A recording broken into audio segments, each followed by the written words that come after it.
Is Vanderbilt football on the rise?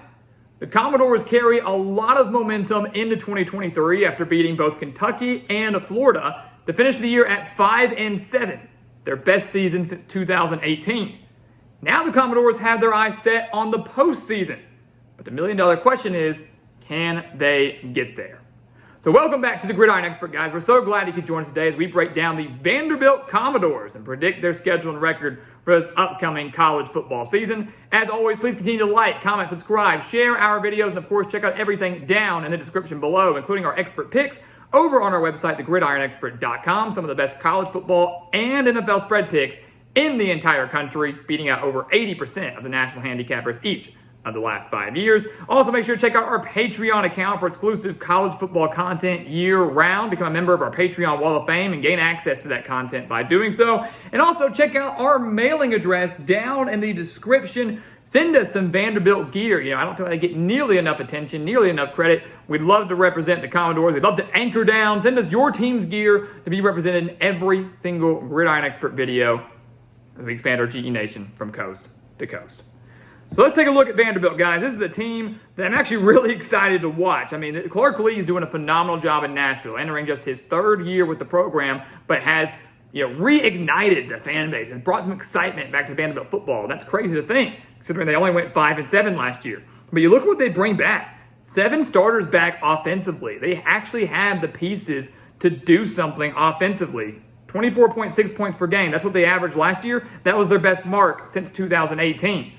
That was the last time they made a bowl game as well. A.J. Swan returns after throwing for over 1,200 yards, 10 touchdowns, just 2 interceptions. The undisputed starter now. Mike Wright was the guy last year, kind of fizzled out as the year went on. A couple years ago, we thought it might be Ken Seals. He's still on the roster, but A.J. Swan is the man. Their top 3 pass catches returning Will Shepard, Jaden McGowan, and Quincy Skinner. The offensive line has 4 starters back. The running back position is really the only concern offensively for me. They do lose their star Ray Davis, who rushed for over 1,000 yards last year. He transferred out to Kentucky. But overall, this Vanderbilt team has the pieces to improve on that 24.6 points per game, has the pieces to put some points on their opponent, something that they really haven't been able to do these last few years.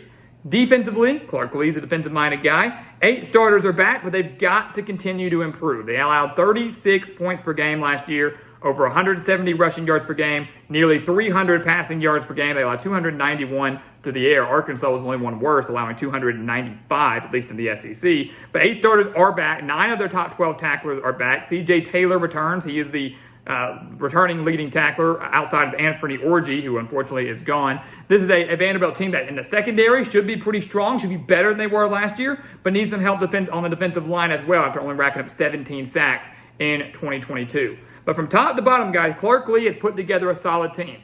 He has put together a team that is no longer just an immediate win for their opponent. When you see Vanderbilt on your schedule, you don't go, oh, win, move on. They're a team that's not necessarily feared, but one that you cannot afford to overlook.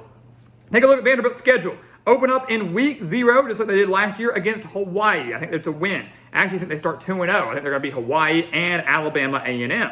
They beat Hawaii last year on the road, 63-10, scored 35 points in the third quarter, 601 yards of offense, including 404 on the ground. Mike Wright had a phenomenal game. People were freaking out. Vandy's winning the Natty. Vanderbilt's offense is going to be the best in the country. I mean, no, Hawaii genuinely was just that bad. The Rainbow Warriors are certainly improving, but so is Vanderbilt. Home field advantage, give me the win there. We said they'd beat Alabama A&M. They're 2-0. The Wake Forest game could be the tipping point of the season. That sounds crazy to say in week 2, really the official week 2, but if you can beat Wake Forest, there's a shot that Vanderbilt could start 4-0. I mean, it's a very good shot at that. I just don't think they have enough to beat the Demon Deacons on the road. Yes, Wake Forest no longer has Sam Hartman. That is a heartbreaker for the Demon Deacons, but I have a lot of faith in Wake Forest and Dave Clawson still get the job done. Mitch Griffiths is getting a lot of hype at quarterback. I think he played extremely well in those early games that Sam Hartman missed last year. Justice Ellison is back at running back. I think he's going to have a pretty big day on the ground against this Commodores defense that's still improving, not going to be quite there yet in week 3. Obviously, it's the toughest test Vanderbilt will have faced in this early season, and I just don't think they have enough to slow down this Wake Forest offense, especially on the road. So I think they dropped the game to Wake Forest. They lost 45-25 last year. I think it's a little bit closer, but not enough to get the win. They're 2-1, and I do think they beat UNLV, so they're 3-1. UNLV is not a bad team, a team that was 5-7, started 4-1, then fizzled out throughout the rest of the year last year. New coach in Barry Odom, but Vanderbilt, being SEC built, their size is much bigger and better than UNLV. Their speed is a lot better than that of UNLV. And the Rebels allowed over 225 passing yards per game last year. This could be a big game for A.J. Swann in the passing attack to kind of open things up a little bit. This, to me, it kind of reminds me a little bit of Vanderbilt's win over Northern Illinois last year, where they were kind of struggling against the Huskies. The passing game all of a sudden opened up, and they won that game 38-28 on the road. So I think you kind of see a similar game here. Vanderbilt's 3-1, guys, and then they hit conference play. And you look at those first two conference games, Kentucky, Missouri, both winnable games. Again, talking about how Wake Forest could be the tipping point. If Vandy starts 4-0, you could make the argument they could start 6-0 because Kentucky and Missouri, both winnable games and both at home. So that first half of the season for Vanderbilt is really, really favorable. And if they want to make a bowl game, that's where they're going to have to do the majority of their damage. So coming out of the non-conference, they are 3-1. I think they dropped that first conference game to Kentucky, though. I know they beat Kentucky last year, went on the road, snapped a 26-game SEC losing streak to the Wildcats. It was an unbelievable moment for Clark Lee in this program. But now Kentucky returns 10 starters offensively. They've got Devin Leary transferring in from NC State, so a major quarterback upgrade. Ray Davis from Vanderbilt is going to be the Kentucky running back this year. And the Wildcats defense typically pretty stingy under Mark Stoops. They've got revenge certainly on their mind. I just don't think Vanderbilt defensively has enough to slow down the Wildcats. I think they dropped this game, but I do think they beat Missouri. Look at a couple of the conference home games real quick. Kentucky, Missouri, and Auburn. Those three home games for Vanderbilt are very, very winnable. And they're winning at least one of them. They're winning at least one of them between Kentucky, Missouri, and Auburn. Maybe two. But at least one of them. I do think they get the win over Missouri, though. They played the Tigers close last year, and they lost 17-14. The Missouri defense, guys, they're phenomenal. They're really, really good. 10 of their top 13 tacklers are returning. It's going to be great. But you look at the game last year, Vanderbilt should have beat Missouri. They really should have. Vanderbilt beat themselves. They lost 17-14. But in the game, the Commodores missed 2 field goals. They threw an interception in the end zone from the Missouri 10-yard line. That was right at the end of the first half, actually led to a Missouri field goal right before halftime. And then with 1:18 left in the game, down just 3, they failed to pick up a 4th and 1 from the Missouri 44-yard line. They picked that up. Maybe they have a shot to tie the game. But Vanderbilt, so many missed opportunities. They should have beat the Tigers. Now both teams have certainly improved, but Vanderbilt's got home field advantage, slight home field advantage. They've played Missouri close in recent years, and I really, really like their odds here. Missouri going to get off to a strong start, might overlook Vanderbilt in preparation for the LSU game next week. And I think Vanderbilt catches them slipping. I think they catch them slipping. And I think Vanderbilt gets a conference victory at home. And like that, guys, Vanderbilt is 4-2. 4-2, winning record, 2 games above 500. They're 2 wins away from bowl eligibility. But the question is, where do they get those wins? Because it starts to get really, really tough.